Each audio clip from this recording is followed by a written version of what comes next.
Imagine it's a beautiful spring day and you're outside doing lawn work refilling your bird feeders. You look up and you see a police officer walking up your sidewalk. Your heart stops thinking, where are each of your family members at that moment? The police officer informs you that your spouse has been in a very serious automobile accident and is in a coma. He's asking who the healthcare agent is. Only 29% of adults nationwide have completed their advance directive. That means 71% of us still need to do that. What is an advance directive? An advance directive is a document stating your healthcare wishes if you are unable to make those decisions for you. If you don't have an advance directive, your family member would not be able to make decisions for you and many times would end up going into the court system for guardianship. Who should have an advance directive? Anyone the age of 18 or older should have an advance directive. Even if we are healthy as can be, an accident could happen at any time. As long as you're 18 years of age or older, you can also act as a healthcare agent as well. Your advance directive would become effective immediately when you complete the form. And it becomes active if you are incapacitated or unable to make healthcare decisions. Two physicians or a physician and a psychiatrist typically have to make those determinations whether you are capacitated or incapacitated. The advance directive would stay in effect until you can make those decisions again. Individuals that should get copies of your advance directive would be your primary physician, obviously. Anytime you had a healthcare procedure in the hospital, you'd want to bring it along, and it's good to have copies with your neighbors, families, and friends. Interesting information about the state of Wisconsin. There's a group called the Wisconsin Guardianship Support Center. It's a nonprofit organization that provides information and assistance in regards to guardianship, protective placement, and advance directives. According to the Wisconsin Guardianship Support Center, Wisconsin treats all family members, including spouses, like strangers when it comes to decision-making purposes. Family members are not authorized to make decisions for their capacitated or incapacitated adult family members. Wisconsin is not a next of kin, and it is not a family consent for adults. So let's look at some examples of artificial means of life. Some items that you should be familiar with in case it's ever up to your family members to make decisions for you. CPR is the most common. Most individuals know what that means. Cardiopulmonary resuscitation. If your heart stops, you want to be rejuvenated with the electric shock to get your heart pumping again. Artificial nutrition means you're not actually able to eat on your own. They can hook you up to a nasogastric tube, or otherwise known as an NG tube, and this would give you it would give you nutrition or food. The artificial hydration would be the fluids. If you're not able to swallow and get in fluids to your body, you could actually have an IV intravenously fed to you with the fluids. The mechanical respiration would be if you were not able to breathe on your own and you wanted a machine to breathe for you. So you may or may not have heard of the Karen and Kenlyn case. It's a very famous case nationwide.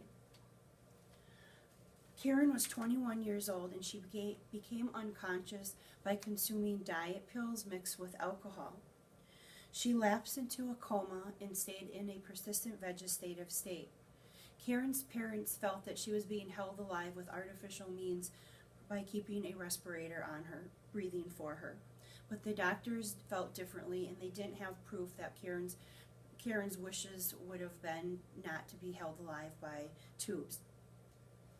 Karen's parents filed a petition in 1975 to request that the extraordinary means be removed from Karen, that this is not how she would want to be held alive. The state unfortunately denied it as being homicide. In 1976, the court granted the appeal, actually citing that the right to privacy was broad enough to encompass Karen's parents' wishes. They were able to disconnect the life support and care and surprise everyone by actually breathing on her own for the next 9 years. She did eventually go into respiratory failure, though. The Kenlyn case continues to raise important questions in regards to moral theology, bioethics, euthanasia, legal guardianship. Her case has affected practice of medicine and law all around the world.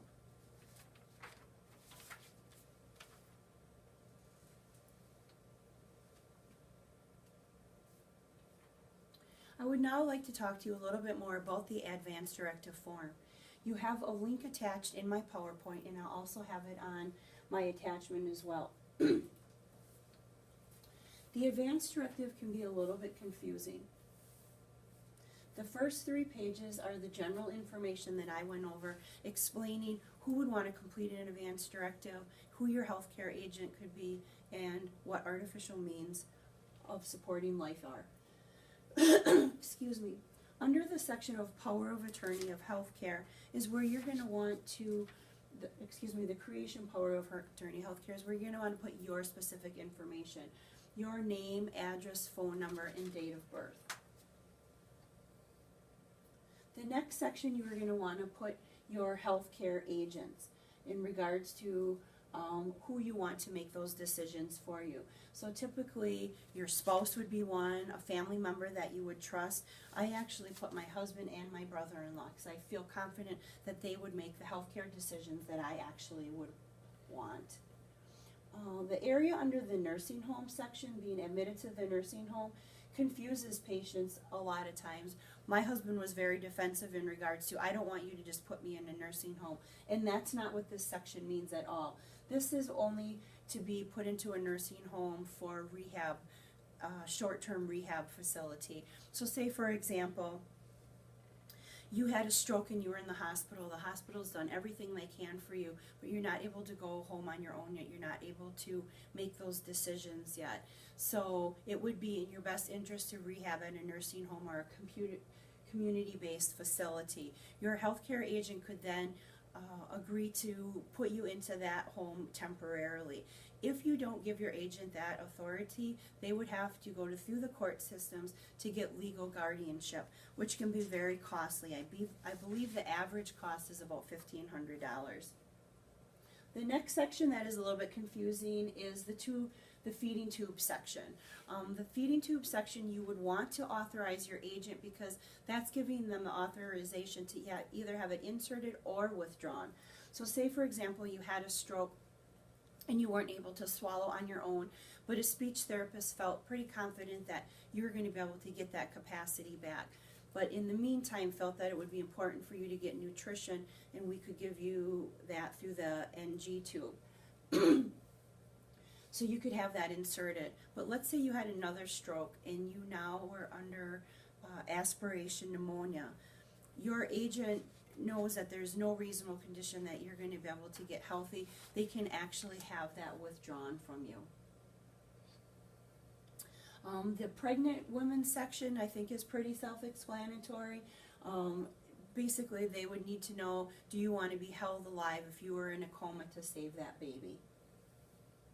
Under the statement of desires of special privileges and limitations, this is not where you're going to want to put, don't feed me peas or carrots if I'm unconscious, but you're going to want to add your specific wishes.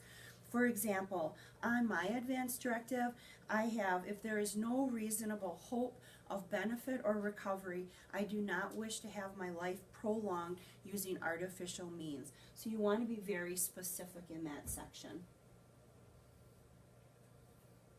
The very last section I'm not going to go into great detail about, but it's important for you to review because you're actually giving your agent authority to make those decisions for you. So this again is just kind of covering that section for you.